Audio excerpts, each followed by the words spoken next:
Halo, ya anak-anak. Sudah siap belajar? Sudah, Bu. Ya.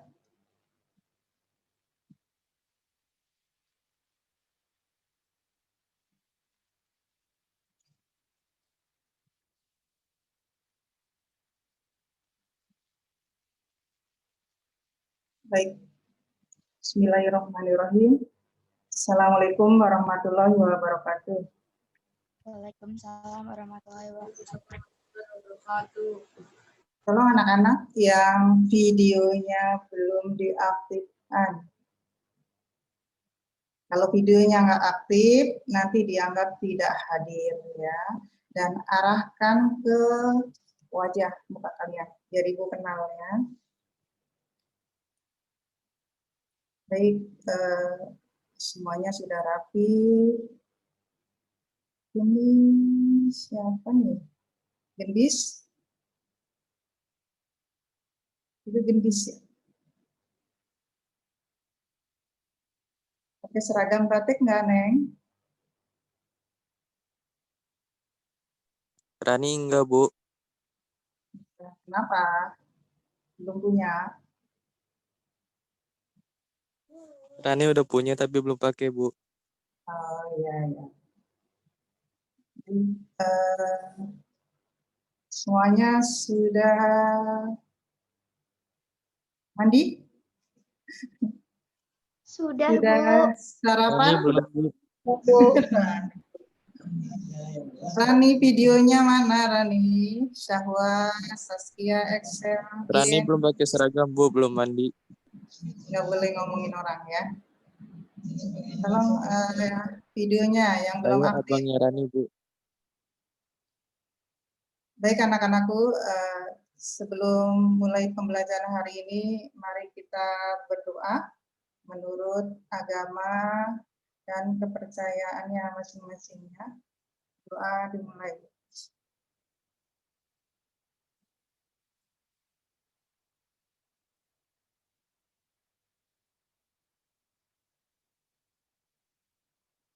Doa selesai.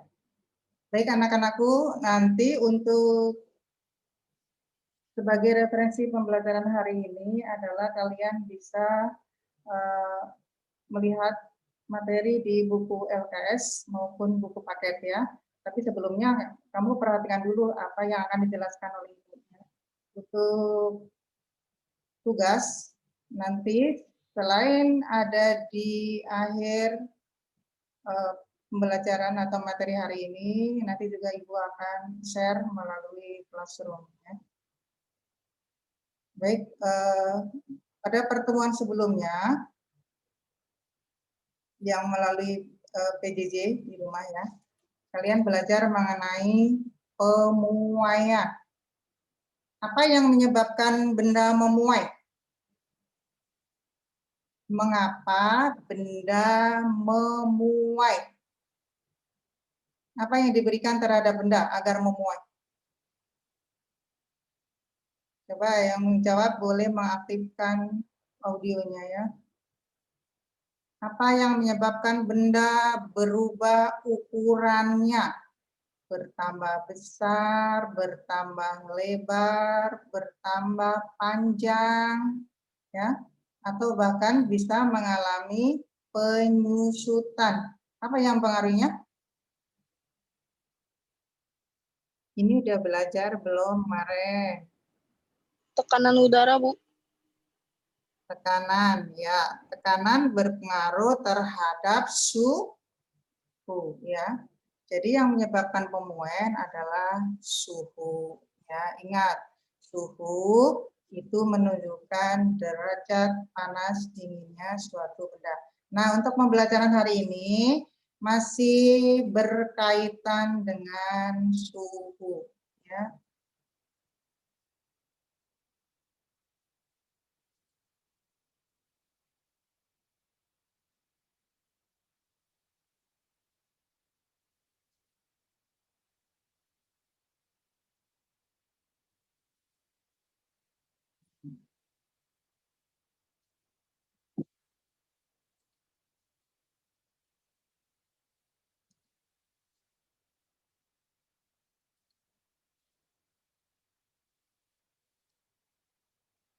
Baik, aku lihat judul bab ya, bab 5 yang akan dipelajari untuk hari ini. Judulnya adalah kalor dan perpindahannya ya. Apa itu kalor? Ingat, pada pembelajaran sebelumnya juga sudah disinggung mengenai kalor. Jadi suhu itu tidak sama dengan kalor ya.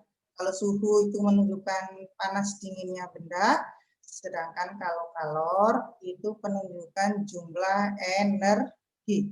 Ini kalor ini spesial ya. Jadi nanti energi yang berkaitan dengan panas namanya kalor. Ya.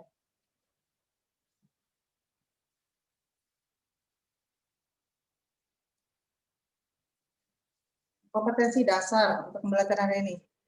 Pertama, menganalisis konsep suhu, pemuaian kalor, perpindahan kalor, dan penerapannya dalam kehidupan sehari-hari, termasuk mekanisme menjaga kestabilan suhu tubuh pada manusia dan hewan. Jadi nanti manusia, hewan itu juga harus mempertahankan suhu tubuhnya. Ya. Apabila, ingat, suhu tubuh manusia normal berapa? 37. Ya, artinya kalau suhu kita jauh di atas atau di bawah suhu 37, kondisi tubuh kita kemungkinan adalah sakit ya. Kemudian yang kedua, adanya melakukan percobaan untuk menyelidiki pengaruh kalor terhadap suhu dan wujud benda serta perpindahan kalor. Ya, karena kita tidak ada pertemuan, jadi karena tidak ada tatap muka ya, kita nanti hanya mendeskripsikan saja bagaimana pengaruh kalor terhadap suhu dan wujud benda. Ya. Kemudian tujuan pembelajaran, kalian harus dapat menjelaskan konsep kalor. Artinya ketika ditanya apa yang disebut dengan kalor, kalian harus bisa menjelaskan. 2. Dapat menyelidiki faktor yang mempengaruhi kenaikan suhu benda yang diberikan kalor ya. Jadi benda itu suhunya meningkat karena faktor apa saja. 3. Dapat menerapkan persamaan kalor untuk kenaikan suhu pada persoalan yang sesuai. Jadi nanti kalian ada persamaan atau rumus hitung yang berkaitan dengan menghitung kalor. Ya. Yang keempat, dapat menyelidiki karakteristik suhu benda pada saat benda mengalami perubahan wujud. Nanti setelah mempelajari materi hari ini, kalian dapat memahami apa sebenarnya yang terjadi ketika benda mengalami perubahan wujud. Bagaimana suhunya, apakah tetap atau berubah. Yang kelima, peserta didik nanti dapat menentukan kalor untuk perubahan wujud. Nah, ini juga nanti diberikan persamaan atau rumus untuk menghitung perubahan wujud benda. Kita konsep. Kalor ini pada prinsipnya bergantung pada massa dan jenis zat. Ya. Kemudian kalor berpindah karena adanya perbedaan suhu. Kemudian jenis perpindahan kalor nanti ada yang disebut dengan konduksi, konveksi, dan radiasi. Sedangkan kalor dapat mengubah suhu zat dan wujud zat. Ini konsep yang akan dipelajari hari ini ya. Kalor dapat mengubah suhu zat. Suhu zat itu dapat meningkat atau menurun. Kemudian juga tentang perubahan wujud zat, apakah membutuhkan kalor atau melepas kalor. Baik, yang pertama tentang pengertian kalor. Kalor adalah bentuk energi panas yang berpindah dari benda yang bersuhu tinggi ke benda yang bersuhu lebih rendah ketika kedua benda bersentuhan. Mungkin kalian pernah membuat air hangat misalnya. Air hangat biasanya diambil dari air panas dicampur dengan air dingin. Berarti nanti kalor dari benda atau air yang bersuhu panas sebagian akan pindah ke benda yang bersuhu lebih rendah sehingga suhunya menjadi sama ya. Kemudian satuan kalor dalam SI adalah Joule. Joule ini kepanjangan dari kilogram meter per sekon kuadrat. Ini kembali lagi ke satuan ya. Satuan internasional untuk kalor adalah Joule. Lalu satuan lain yang digunakan untuk kalor adalah kalori atau kilokalori. Ini biasanya digunakan untuk menghitung energi dalam bahan makanan. Misalnya kita atau orang tua kita ada yang sakit diabetes ya, itu kan harus diatur kalorinya, nggak boleh berlebihan. Jadi diatur porsi makannya, itu satuannya namanya kalori. Lalu alat untuk mengukur kalorinya apa? Kalau untuk mengukur suhu kan namanya termometer, ya kan? Alat untuk mengukur kalor namanya kalorimeter, ya. Jadi kalau dalam fisika biasanya ditambahkan kata meter. Kemudian satuan kalori sama dengan 4,2 Joule. Sebaliknya 1 Joule berarti adalah 0,24 kalori. Ini kalau kamu menghitung menggunakan kalkulator, mungkin angkanya tidak seperti ini. Ya. Ini angka atau notasi yang sudah disederhanakan. Ya. Baik. Berikutnya mengenai kalor dan perubahan suhu zat. Jika suatu zat menyerap kalor, maka suhunya akan naik. Ya. Dan jika suatu zat melepas kalor, maka suhunya akan turun. Nih contoh tadi yang Ibu deskripsikan ya. Di sini gambar nih, air panas lalu ditambahkan dengan es batu, maka akan menghasilkan air dingin. Artinya air panas adalah zat yang bersuhu lebih tinggi. Di sini dia memberikan kalor kepada es batu yang suhunya lebih rendah. Di sini terjadi perpindahan kalor ya, menyerap dan melepas namanya. Air panas melepas kalor, es batu menyerap kalor sehingga membentuk air hangat ya. Baik. Sekarang untuk jumlah kalor yang diserap atau dilepaskan oleh suatu zat dirumuskan dengan persamaan ini. Ya. Simbol untuk kalor adalah Q, kemudian M itu massa benda, C-nya kalor jenis zat, delta T bacanya nih ya. Simbol segitiga itu dibaca delta ya. Delta T adalah menunjukkan perubahan suhu atau kenaikan suhu. Kenapa Ibu bilang perubahan? Karena suhu bisa naik, bisa juga turun. Artinya delta T adalah suhu akhir suatu benda dikurangi suhu awal atau suhu mula-mula. Itu simbolkan dengan T dikurangi T0 ya. Jadi persamaan untuk menghitung kalor perubahan suhu adalah Q sama dengan M kalikan C kalikan delta T. Di dalam fisika, lambang kali itu ditandai dengan titik ya, karena supaya tidak rancu dengan simbol biasanya ya. Karena perhitungan dalam fisika atau IPA itu juga seperti dalam matematika sering menggunakan simbol huruf ya, sehingga lambang kali atau huruf X itu diganti dengan tanda titik ya. Jadi Q sama dengan M, C, delta, T. Perhatikan di sini. Yang gambar segitiga. Ini adalah segitiga namanya jembatan keledai ya. Untuk kamu mudah menghafal rumus. Jadi Q yang di atas itu sama dengan M, C, delta T. Sedangkan kalau ditanya M, M itu massa sama dengan Q dibagi C kali delta T. Lalu kalau menghitung C sama dengan Q dibagi M kali delta T. Sedangkan untuk menghitung delta T sama dengan Q dibagi M kali C. Jadi posisinya tetap ya, yang di atas dan di bawah. Tuh, ya.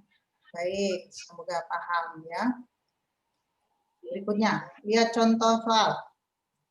Berapakah kalor yang diperlukan untuk mendidihkan 1 kg air jika suhu awalnya 25 derajat Celcius sampai 100 derajat Celcius dan kalor jenis air 4,2 kali 10 pangkat 3 Joule per kilogram derajat Celcius.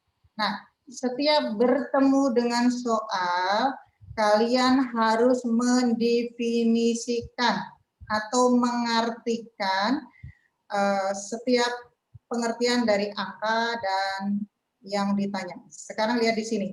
1 kilogram di sini menunjukkan massa, simbolnya adalah M. Lalu berapa kalori yang diperlukan itu ditanya, simbolnya adalah Q. Suhu awal 25 derajat Celcius itu simbolnya T0. Kemudian suhu akhir 100 derajat Celcius simbolnya T. Lalu kalori jenis itu simbolnya adalah C kecil. Ingat tadi rumus segitiga Q sama dengan M C delta T. Sekarang kita lihat operasi hitungnya ya. Jadi dari soal tadi, untuk penyelesaian kamu harus mengikuti langkah-langkah berikut ini ya. Pertama, diketahui M sama dengan 1 kg.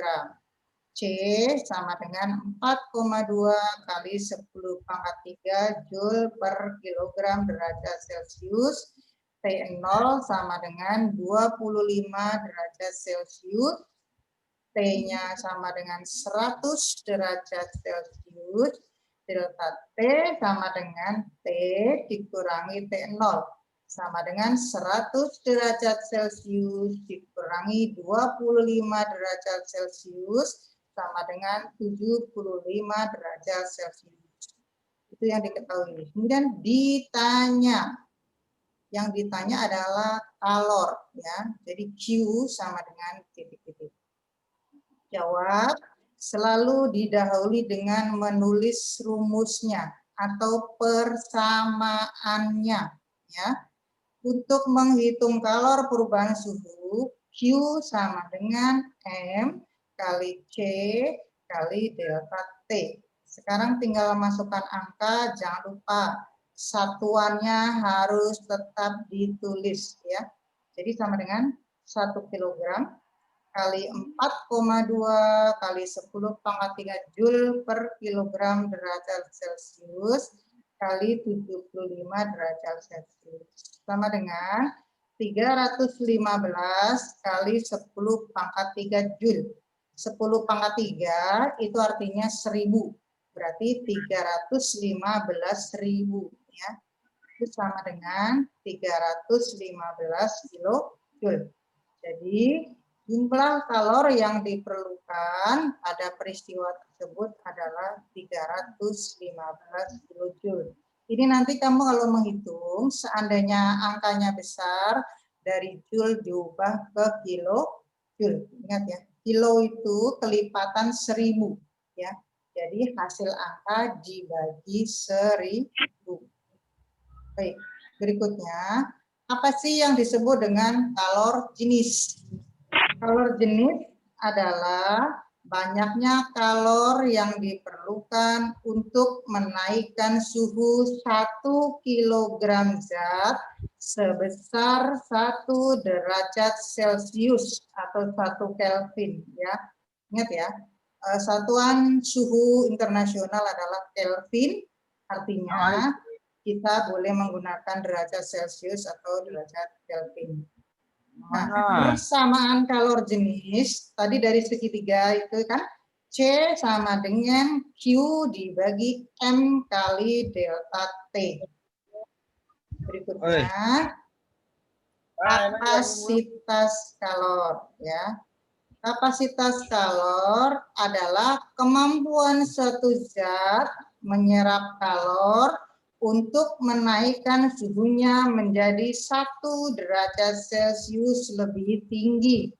Rumusnya, ini simbolnya C besar. Atau kadang disimbolkan dengan H besar juga boleh. Nah, C sama dengan Q dibagi delta T. Atau C sama dengan M kali C kecil ya. C besar adalah menunjukkan kapasitas kalor, satuannya Joule per derajat Celcius. Jadi di sini bedanya, kalau kalor jenis itu meningkatkan suhu 1 derajat Celcius untuk setiap 1 kilogram zat. Sedangkan kapasitas kalor tidak memperhitungkan massa zat ya, hanya menaikkan suhu saja yang diperhatikan. Baik. Perhatikan di sini, tabel kalor jenis beberapa bahan. Ini bisa kamu lihat di buku paket ya, halaman 162. Nanti kamu ada ketika mengerjakan tugas, seandainya di dalam soal tidak diketahui kalor jenisnya, maka kamu harus melihat di dalam tabel. Karena nilai ini namanya tetapan. Jadi nilainya tetap ya. Tetapi di dalam soal biasanya nilainya disederhanakan. Misalnya untuk air kalor jenisnya adalah 4184 Joule per kilogram derajat Kelvin. Di sini biasanya di soal ditulis dengan 4200 ya, disederhanakan angkanya. Kemudian alkohol 2450. Ini bisa ditulis menjadi 2500 dan seterusnya seperti itu. Nah, kamu lihat dari air, alkohol sampai ke perak ya, nilainya semakin menurun ya. Artinya ketika benda-benda ini dipanaskan, manakah yang paling cepat panas? Yang paling atas atau yang paling bawah? Menurut kamu kalau besi dan air dipanaskan, mana yang lebih cepat panas? Besi atau air? Besi. Ya, betul. Besi. Jadi semakin Besi, Bu. kecil kalor jenisnya, itu kalau dipanaskan akan semakin cepat panas ya, karena untuk satuan per kilogramnya kalorinya atau kalornya dibutuhkan lebih sedikit. Oke, paham ya? Jadi semakin besar kalor jenis membutuhkan kalor yang lebih banyak untuk pemanasannya atau meningkatkan suhu. Ya. Baik, berikutnya perhatikan di sini. Pengaruh kalor terhadap perubahan wujud zat. Ingat ya, zat atau benda itu dapat berubah wujudnya. Baik, secara garis besar, zat itu digolongkan menjadi 3 wujud, yaitu padat, cair, dan gas. Ya. Apa yang disebut padat? Ingat, padat adalah segala benda yang bentuknya tetap, volumenya tetap, masanya tetap. Kemudian kalau zat cair, bentuknya berubah-ubah, volumenya tetap. Sedangkan kalau gas adalah bentuknya berubah-ubah, volumenya juga berubah-ubah. Sekarang perhatikan di sini. Dari paling kiri, menyublim. Menyublim itu apa? Boleh jawab, yang jawab boleh nyalakan audionya. Menyublim, lihat tanda panahnya ya. Menyublim adalah perubahan wujud zat dari padat menjadi gas. Gas. Ya. Ya. Kemudian berikutnya, Ibu mau bertanya, apa yang disebut dengan menguap? Yuk, siapa yang mau jawab? Menguap apa?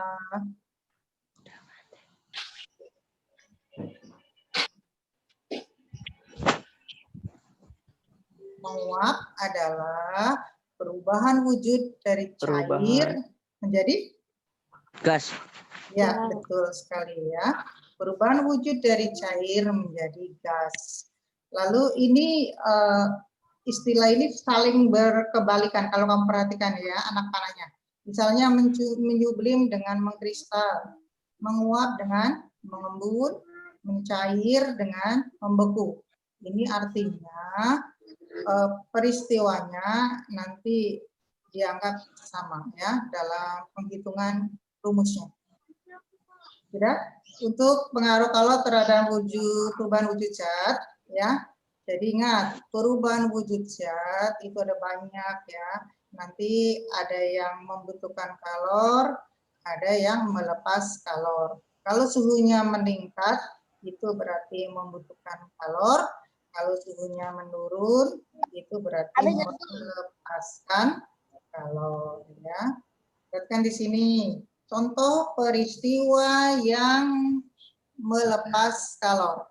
Perubahan wujud zat yang melepas kalor. Misalnya, kamu menaruh air ke dalam freezer atau kulkas, kemudian air itu berubah wujud menjadi es batu. Ya, ini suhunya menurun, berarti adalah melepaskan kalor. Ya, lalu mengembun. Mengembun adalah peristiwa perubahan wujud dari gas menjadi air, namanya mengembun. Ini juga melepas kalor. Kemudian mengkristal, ya. Mengkristal tadi adalah perubahan wujud dari gas menjadi padat, namanya mengkristal. Berikutnya, perubahan wujud yang memerlukan kalor. Artinya, untuk mengubah wujud zat tersebut harus diberikan panas. Suhunya ditingkatkan. Ini contohnya es mencair. Jadi es itu kalau diletakkan di tempat yang panas atau terbuka akan mencair atau melebur. Lalu air di dalam panci ini dipanaskan menguap, ya. Berarti untuk menguapkan dari cair menjadi gas itu dibutuhkan kalor. Lalu menyublim. Menyublim ini dari padat menjadi gas. Contohnya adalah pada kapur barus, pada yudium, ya, ini mengalami penyubliman. Panaskan dulu baru menguap. Baik. Berikutnya ada istilah kalor laten. Adalah kalor yang dilepas atau diserap pada saat terjadi perubahan wujud zat. Jadi tadi kan ada perubahan wujud. Pada saat terjadi perubahan wujud itu, kalor yang diperlukan atau dilepas namanya kalor laten. Satuannya Joule per kilogram. Ya, di sini berarti tidak ada perubahan suhu, ya. Dilihat dari satuannya Joule per kilogram. Jadi banyaknya kalor dalam satuan kilogram. Kalor laten ada dua. Yang pertama namanya kalor lebur. Jadi proses melebur ini sama dengan proses membeku. Rumusnya adalah L sama dengan Q per M. Jadi jumlah kalornya Q sama dengan M kali L. Jadi yang mempengaruhi kalor lebur atau kalor beku ini adalah massa sama nilai kalor lebur dari benda tersebut. Baik, kalau ada yang bertanya, kalian boleh chat ya. Siapa sih yang nanya? Hai. Mama.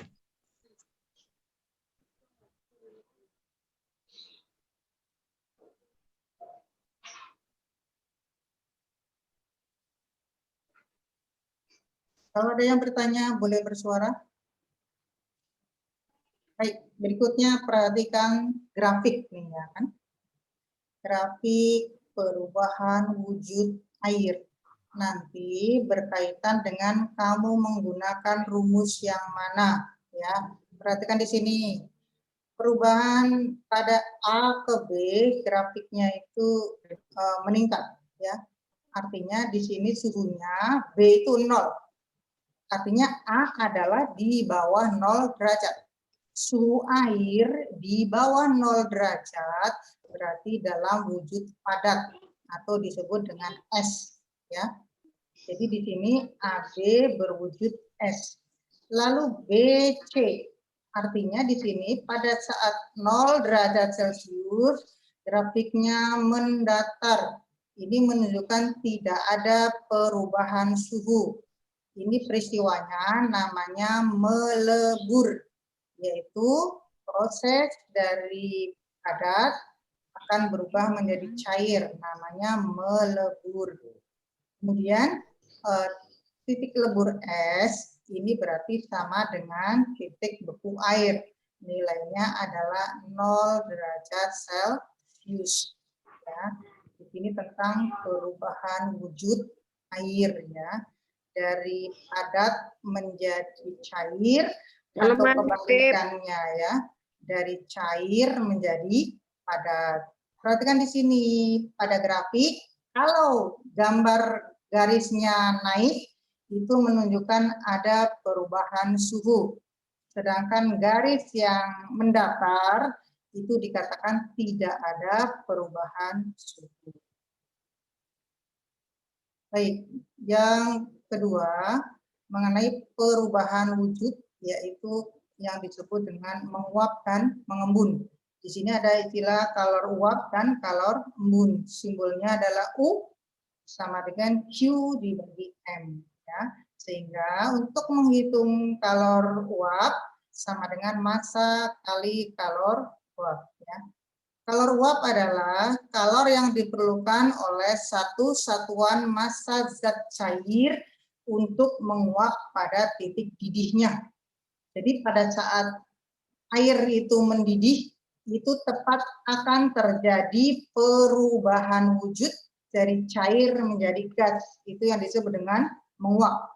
Sedang yang disebut titik didih adalah suhu zat ketika mendidih. Berapa suhu didih air? Air mendidih pada suhu berapa? Ini menunjukkan angka atas termometer Celcius, ya, yaitu 100 derajat Celcius. Tadi kan tidak tuh. Air membeku atau melebur pada suhu 0 derajat Celcius, sedangkan air mendidih pada suhu 100 derajat Celcius. Lalu perubahan yang kebalikan dari menguap namanya mengembun, ya. Kalor embun adalah kalor yang diperlukan oleh satu satuan massa gas untuk mengembun pada titik embunnya. Yang disebut titik embun adalah suhu zat ketika mengembun, ya. Ingat, mengembun adalah perubahan wujud dari gas menjadi cair karena suhunya diturunkan. Tapi ingat, pada saat terjadi proses mengembun atau menguap, ini tidak terjadi perubahan suhu. Ya, perhatikan grafiknya di sini, ya. Di sini tadi kan AB itu adalah wujud es, BC adalah melebur atau mencair, dan sekarang CD ini adalah berwujud air atau cair, DE itu peristiwa menguap, ya, atau mengembun, ya.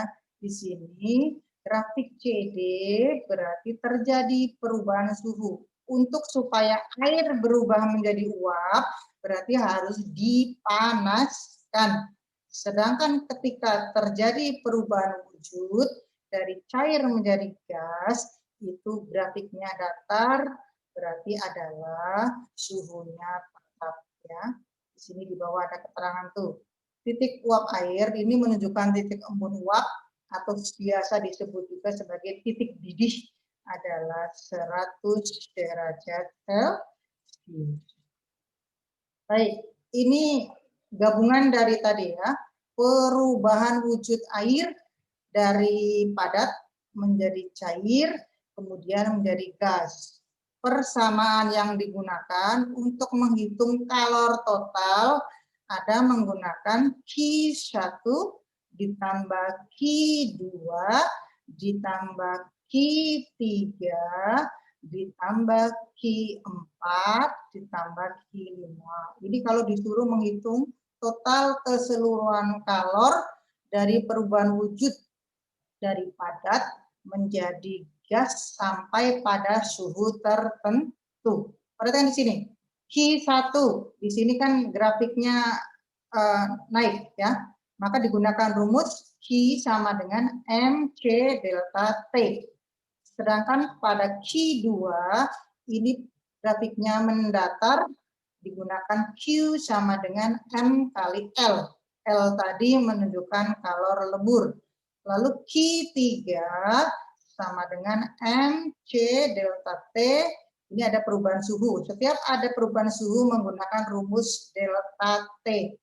Lalu Q4, ini adalah proses menguap, maka Q sama dengan M kali U.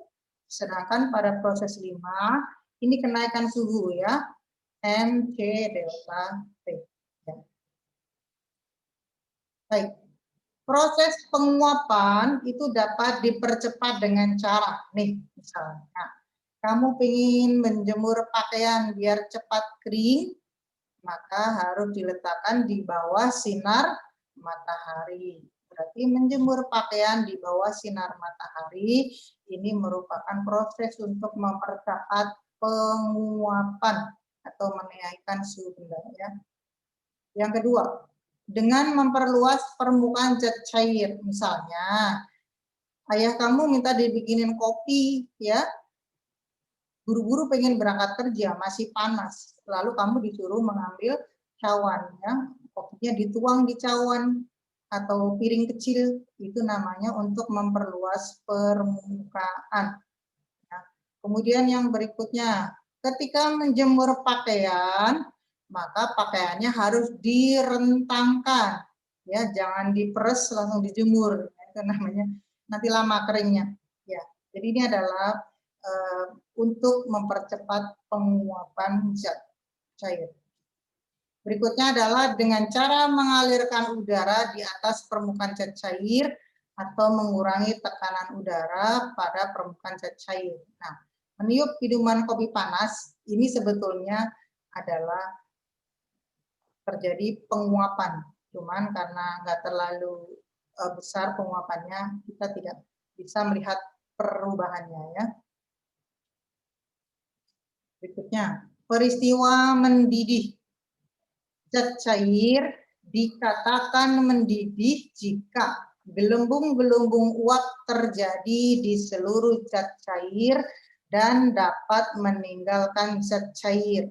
Jadi kalau kalian disuruh memasak air di panci, misalnya, contoh sederhana mau bikin mie instan, ya, kamu masukkan air ke dalam panci, lalu panci kamu taruh di atas kompor, kompor dinyalakan. Kan memasukkan mie-nya itu setelah airnya mendidih. Apa ciri air mendidih? Di dalam air itu terjadi gelembung-gelembung, ya. Gas dari permukaan bawah akan naik ke atas. Itu namanya, kalau sudah muncul gelembung, itu berarti sudah mendidih. Sebelum ada gelembung berarti belum mendidih, ya. Nanti berarti belum matang airnya. Kan? Berikutnya, titik didih dipengaruhi oleh tekanan udara di atas permukaan zat cair dan jenis zat.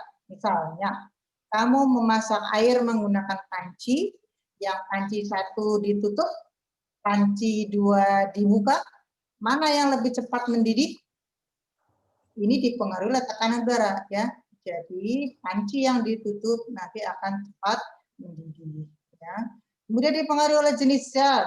Artinya, kalau kamu memanaskan air dengan memanaskan minyak, ya, nanti berdasarkan kalor jenis zat tadi, ya kan, semakin kecil kalor jenisnya semakin cepat mendidih.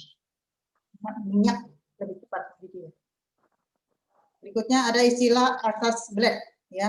Jadi kalau kamu mencampurkan air panas dengan air dingin, itu namanya ada istilah peristiwa pelepasan dan penyerapan atau menerima kalor ya.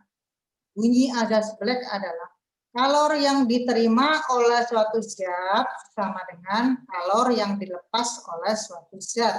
Misalnya, kamu punya air panas setengah gelas, lalu kamu campur dengan air dingin setengah gelas, ya. Berarti besarnya kalor yang dilepas oleh air panas sama dengan besarnya kalor yang diterima oleh air dingin. Sehingga nanti akan diperoleh suhu akhir, ya kan, yang merupakan suhu campuran dari air panas dengan air dingin. Baik, ya. Berikutnya, perhatikan contoh di sini. Tadi kan udah ada satu contoh, ya. Kamu biar bisa mendefinisikan di sini berapa kalor yang dibutuhkan untuk menaikkan suhu 400 gram air dari suhu mula-mula 25 derajat Celcius menjadi 100 derajat Celcius. Perhatikan di sini penyelesaiannya. Yang diketahui massa itu yang ada satuannya gram. Jadi M sama dengan 400 gram. Untuk menghitung dalam satuan joule harus dirubah ke kilogram. Jadi 400 dibagi 1000 sama dengan 0,4 kilogram. Lalu suhu mula-mula itu disebut T0 sama dengan 25 derajat Celcius. Suhu akhir 100 derajat Celcius, itu T sama dengan 100 derajat Celcius. Lalu karena ini bendanya air, walaupun di soal ini tidak diketahui kalor jenisnya, maka kamu harus menuliskan T sama dengan 4184 Joule per kilogram derajat Celcius. Ini Ibu ambil dari yang tabel kalor jenis bahan tadi ya. Ibu sengaja tidak menyederhanakan supaya kalian belajar menghitung ya. Kemudian yang ditanya adalah berapa kalor, berarti Q sama dengan titik-titik. Jawab, selalu tulis dulu persamaannya.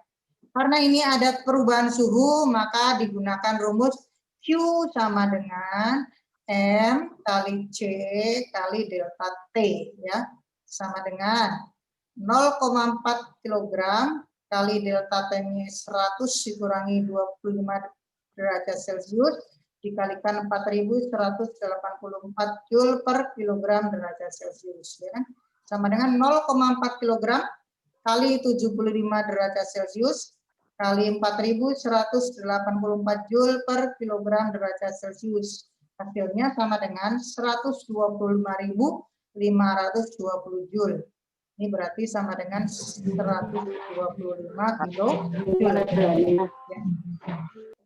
Perhatikan contoh yang kedua. Tembaga mula-mula suhunya 200 derajat Celcius. Kemudian didinginkan sampai 50 derajat Celcius. Jika jumlah energi kalor yang dilepaskan 1050 Joule, berapa kapasitas kalor tembaga? Penyelesaiannya diketahui T0-nya 5. Ibu kebalik ya.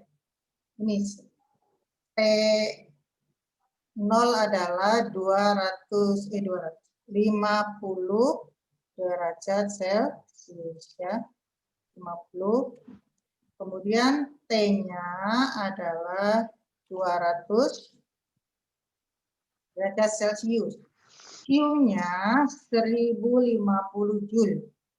Ditanya C besar ya, kapasitas kalor. Jawab, C sama dengan Q per delta T ya.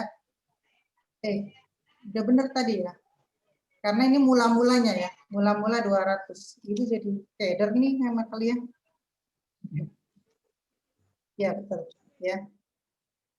T0-nya adalah 200, T-nya 50 ya. Maka ini adalah 1050 Joule dibagi min 150 derajat Celcius. Nilainya adalah 7 Joule per derajat Celcius. Ini menunjukkan bahwa kalornya dilepaskan atau bendanya mengalami pendinginan, penurunan suhu ya.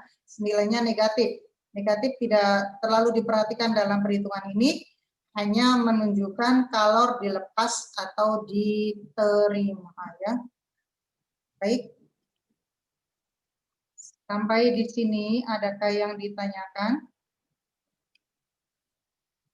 Sebelum ke soal, mari kita sama-sama refleksi dari awal ya, bahwa kalor itu menunjukkan energi panas, berarti adalah dipengaruhi oleh suhu. Kemudian kalau kamu memanaskan air, air 1 panci dengan air setengah panci, mana yang lebih cepat panas? Air 1 panci dengan air setengah panci, mana yang lebih cepat panas? Setengah panci. Ya betul.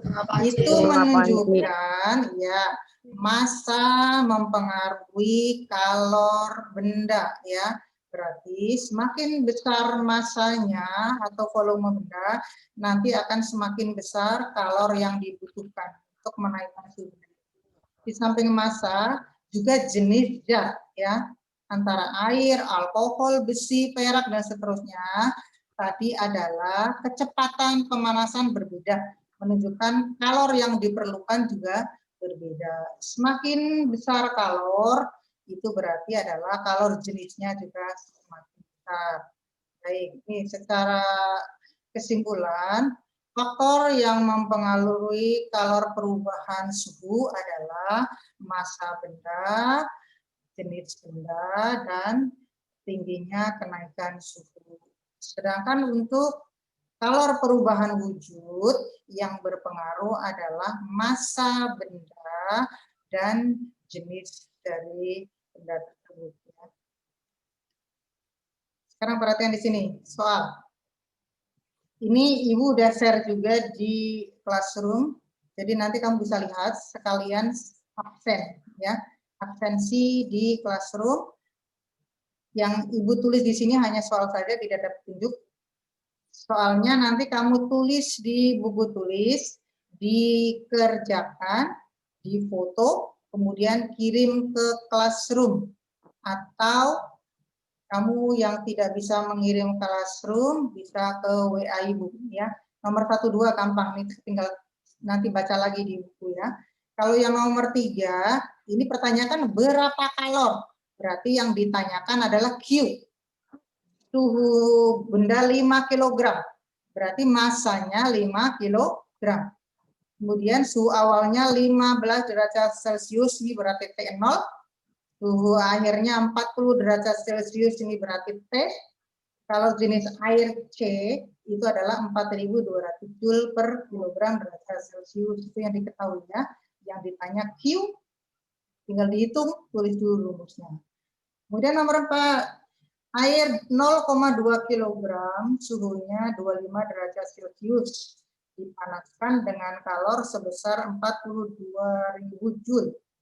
Bila kalau jenis air 4.200 Joule per kilogram derajat Celcius, maka berapa suhu akhir air? Ini juga sama prinsipnya. 0,2 kilogram itu massa, T0-nya 25 derajat Celcius, Q-nya 42.000 Joule, C-nya 4.200 Joule per kilogram derajat Celcius. Yang ditanyakan adalah T ya. Masukkan rumus, nanti kamu dapat komputer. Baik, sampai di sini adakah pertanyaan?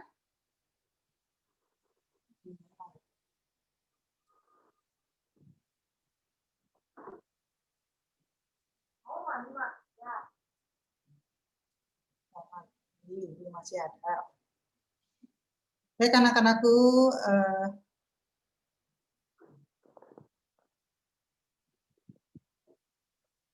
untuk pertemuan hari ini sudah selesai. Ya. Kalian silakan melanjutkan tugas di classroom ya. Melanjutkan tugas di classroom, Ibu tunggu sesuai dengan jadwalnya ya. Jangan lupa isi absensinya sesuai dengan kondisinya. Yang ikut Zoom, isi Zoom. dan classroom ya. Kalau yang nggak ikut Zoom ya jangan bohong ya. Baik anak-anakku, sampai ketemu ya. Assalamualaikum warahmatullahi wabarakatuh.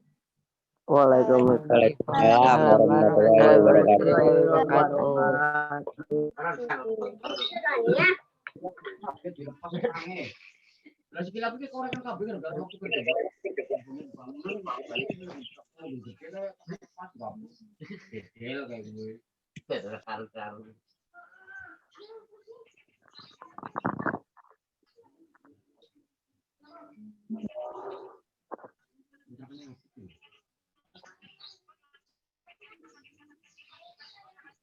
Gen.